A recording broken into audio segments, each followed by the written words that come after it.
Hello दोस्तों, स्वागत है एक बार फिर से छवि मैथमेटिक्स क्लासेस में। इस वीडियो में हम लोग लिख के आए हैं न्यूनतम दूरी। स्ट्रेट लाइन का ही ये टॉपिक है कि दो रेखाएं हैं, दो रेखाओं के बीच की न्यूनतम दूरी हम कैसे फाइंड आउट करते हैं। ये चीज़ इस वीडियो के अंदर हम लोग देखने वाले हैं। तो हमारे पास दो रेखाएँ हैं, माना हमने एक रेखा ये है और दूसरी रेखा ये है। तो हम जो न्यूनतम दूरी होती है वह न्यूनतम दूरी कहलाती है कि जहाँ पर इन दोनों रेखाओं पर परपेंडिकुलर खींचा जा सकता है, तो वो जो सबसे कम डिस्टेंस होगी वो हमारी न्यूनतम दूरी कहलाती है। ठीक है, तो मैंने यहाँ पर एक परपेंडिकुलर खींच दिया है। यहाँ पर ये ए बी जो कि इस पे भी है और इस पे भी परपेंडिकुलर है।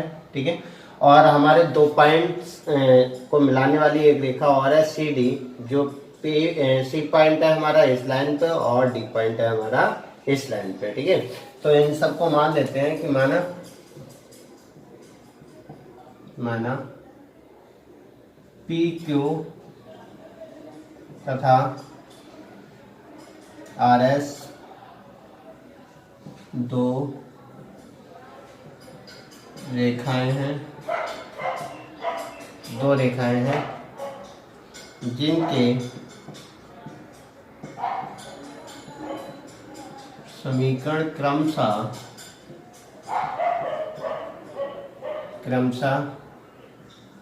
x minus x one upon l one, y minus y one upon m one, z minus z one upon n one, इसको वन कह देते हैं, तथा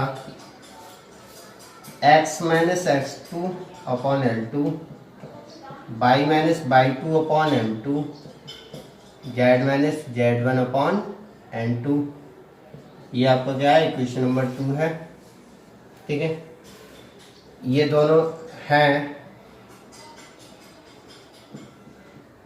ठीक है, अब हम क्या कर लेते हैं कि हमारा पी क्यू और आर एस पे ये दोनों पॉइंट स्थित हैं, इनके बारे में डिस्कस कर लेते हैं। And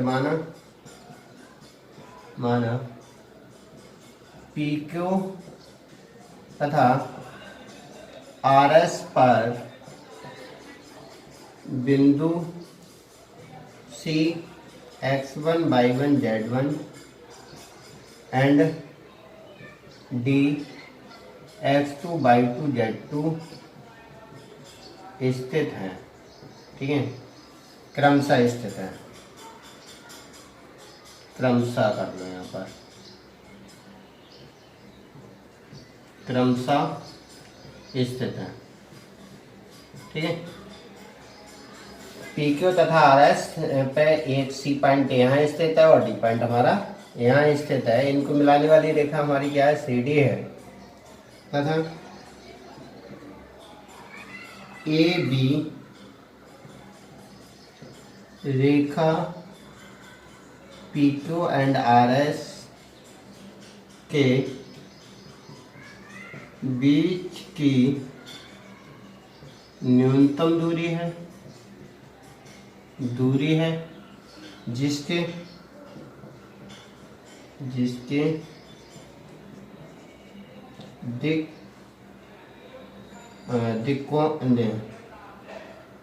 दिक्कोज्या L comma M comma N है। ठीक है, जब L comma M comma N है तो अब दूसरी चीज हम ये, अगर ये शॉर्टेस्ट डिस्टेंस है तो इस पे भी परपेंडिकुलर होगा और इस पे भी परपेंडिकुलर होगा।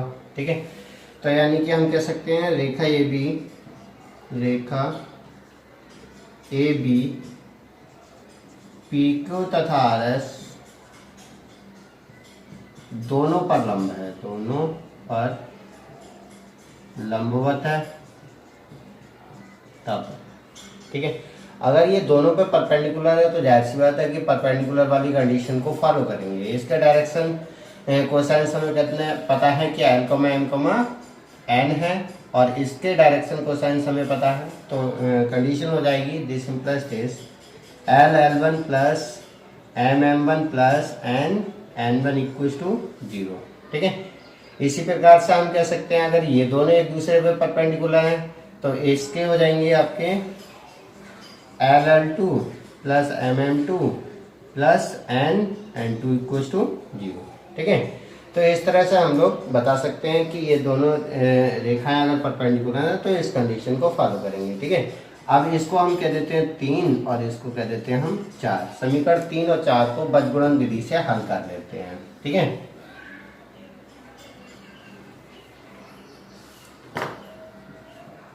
समीकरण 3 और 4 को वज्र गुणनखंड विधि से हल करने पर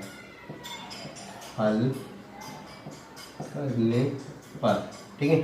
तो ये एलिमेंट में हमारे दो समीकरण बन गए। इसको जब हम बीजगुणन विधि से हल करेंगे तो हमें कुछ इस तरह से मिलेगा, L अपॉन, इसको छुपा लेते हैं, इसकी मल्टीप्लिकेशन यानी कि m1 n2 माइनस का m2 n1 ठीक है। इसी प्रकार से आपका m वाले को छुपा देते हैं।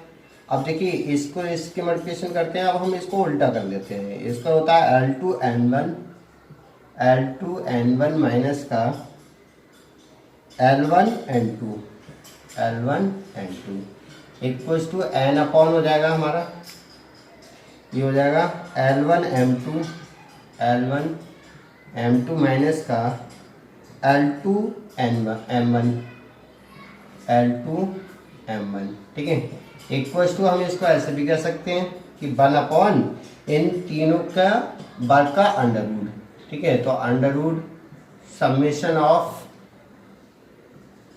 m1 n2 माइनस का m2 n1 का होल स्क्वायर। समेशन का मतलब होता है एक बार ये प्लस एक बार इसका होल स्क्वायर प्लस एक बार इसका होल स्क्वायर का सभी का अंडर रूट। ठीक है, तो इस तरह से हम लोग इसको निकाल सकते हैं। तो हमें यहाँ से एक चीज़ पता लग जाती है कि जो हमारा L होगा वो किसके बराबर होगा, L equals to m1 n2 minus का m2 n1 अपॉन में under root summation m1 n2 minus का m2 n1 का होल स्क्वायर।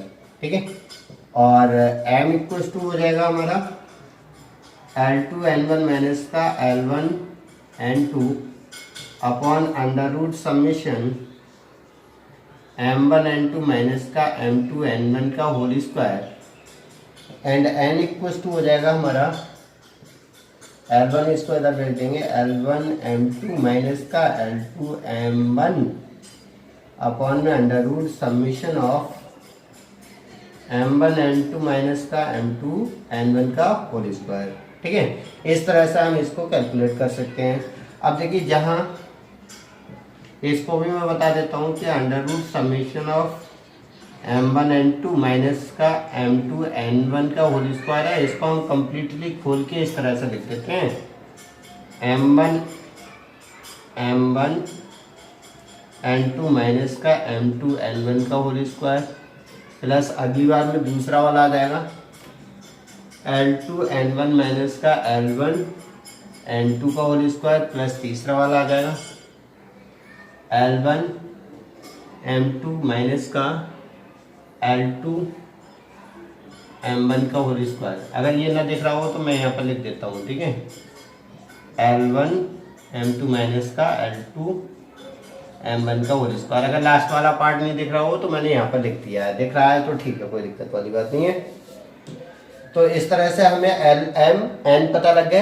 अब देखिए अगर Lmn पता लग गए यानी कि इसका डायरेक्शन कोसाइंस पता लग गए, तो अगर मैं इस लाइन पे प्रक्षेप निकालूं यानी कि दो बिंदु से होकर जाने वाले उस रेखा का प्रक्षेप उस रेखा पर जिसके हमें डायरेक्शन कोसाइंस पता हो, तो ये चीज हम लोग समझ चुके हैं, सीख चुके हैं पिछले चैप्टरों में। ठीक है, तो इसको हम कैसे कह सकते हैं कि रेखा AB का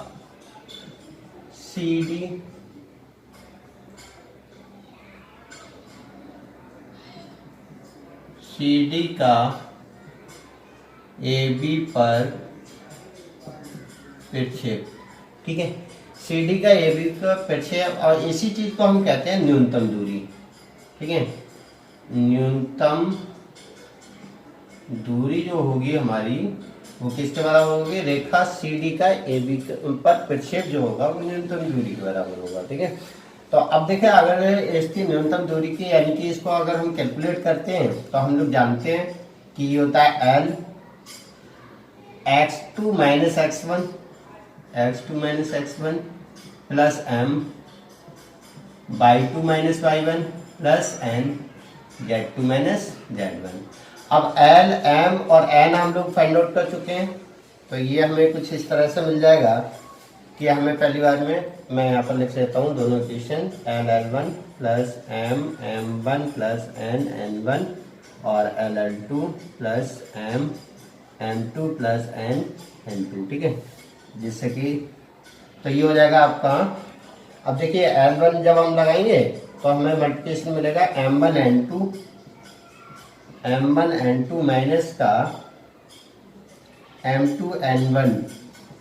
ठीक है, और x2 माइनस x1 और अपॉन में ये तो सभी के अपॉन में वही चीज मिलेगी, तो वो बाद में लिख दूंगा मैं एक साथ में। अब m की वैल्यू लगाएंगे तो m की वैल्यू कितनी थी हमारी, यहाँ से स्टार्ट करते हैं L2 N1 माइनस का L1 N2 और ये हमारा y2 माइनस y1 और प्लस अगर इसकी वैल्यू लगाएंगे तो ये हो जाएगा L1 M2 माइनस का L2 M1 और ये Z2 माइनस Z1 और इस पूरे के अपॉन में हमारा कितना था, under root summation of M1 N2 minus का M2 N1 का होल स्क्वायर। ठीक है, तो इसी को हम बोलते हैं SD शॉर्टेस्ट डिस्टेंस। ठीक है, ये हमारी दोनों रेखाओं के बीच की क्या कहलाएगी, न्यूनतम दूरी। इस तरह से हम लोग कैलकुलेट करते हैं। आई होप ये चीज आपको समझ में आ गई होगी। अब देखिए अगर न्यूनतम दूरी रेखा का समीकरण अगर हम लोगों को फाइंड आउट करना है, ठीक है, या फिर हम इसको ऐसे भी लिख सकते हैं, एक तरीका और है इसका लिखने का कि अगर आपको देखा जाए कि ये चीज ये जो अपॉन में डिवाइड है वो उसको अलग छोड़ दिया जाए, अगर हम इसको लिखने का तरीका देखें तो ये अगर बजोड़न विधि से हमने इसको सॉल्व किया है तो जाहिर सी बात है कि ये हमारा एक डिटर्मिनेट फॉर्म होगा। डिटर्मिनेट फॉर्म किस तरह से होगा, इसको हम इस तरह से लिख सकते हैं x2 minus x1 y2 minus y1 और z2 माइनस z1, जहां पर आपको कितना हो जाएगा L1 M1 N1 और L2 M2 N2। ठीक है, तो इस तरह से अगर हम लोग कैलकुलेट, क्योंकि हमने दोनों क्वेश्चन सॉल्व करी थी उनके इस तरह से सॉल्व किया तब हमें ये चीज मिले थे, है ना। तो सेम वैसे ही आपका यहाँ पर भी हो जाएगा और इसको डिवाइड कर देंगे हम किससे, इस वाले से, तो ये भी आपका दूसरा रूप हो जाएगा summation of M1 N2 minus का M2 N1 का होल स्क्वायर। इस तरह से हम किसी भी रेखा के शॉर्टेस्ट डिस्टेंस को फाइंड आउट कर सकते हैं। ठीक है, ये आपका दूसरा वाला हो जाएगा। ठीक है, ठीक है, ये बात समझ में आ गई होगी। अब हम नेक्स्ट वीडियो में देखेंगे कि शॉर्टेस्ट डिस्टेंस के रेखा का समीकरण क्या होगा, शॉर्टेस्ट डिस्टेंस जो रेखा है उसका समीकरण कितना होगा, कैसे फाइंड आउट करेंगे, और उससे आधारित यानी कि शॉर्टेस्ट डिस्टेंस से आधारित एक क्वेश्चन भी देखेंगे। इस वीडियो में इतना ही। Thank you.